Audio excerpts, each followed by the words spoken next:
Moi, je ne vois pas d'autre voie qu'une issue diplomatique. Je ne suis pas d'accord, comme le fait le président de la République, pour sous-entendre que nous serions prêts à laisser nos enfants aller mourir sur le champ de guerre ukrainien. Je ne suis pas d'accord avec ça.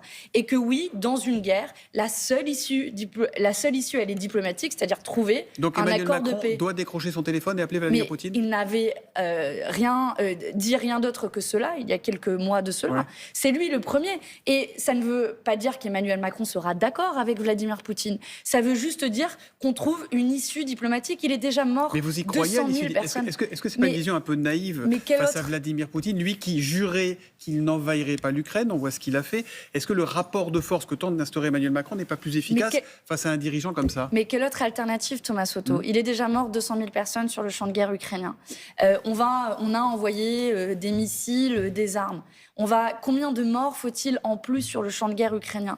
Combien d'armes, combien d'argent dépensé dans cette escalade guerrière? Quelle est l'autre alternative? On peut choisir, comme le fait le président de la République, l'escalade guerrière. Je pense qu'elle est dangereuse. On pourrait, par exemple, commencer... Le général Trinquant, qui était là à 7h15, dit c'est pas de l'escalade, c'est de la dissuasion. C'est le principe de la dissuasion. Vous le voyez, la dissuasion, elle n'est même pas crédible dans le cas d'Emmanuel Macron, puisqu'il a été désavoué par ses alliés. Donc, l'ambiguïté stratégique dont il parle, finalement, elle est même inefficace quand on arrive à être désavoué par ses alliés. On pourrait commencer... Est-ce que vous avez peur, vous? Est-ce que vous avez peur aujourd'hui? Oui, j'ai peur comme les gens, je pense aussi de ma génération. Moi, je suis née en 1989. J'ai pas connu de guerre sur notre vieux continent. Et oui, j'ai peur d'une escalade guerrière qui pourrait nous mener à un conflit généralisé. Et donc, c'est pour ça que je vous disais, on pourrait commencer étape par étape. Essayer de sécuriser, par exemple, les 15 centrales nucléaires qui se trouvent sur le champ de bataille en Ukraine.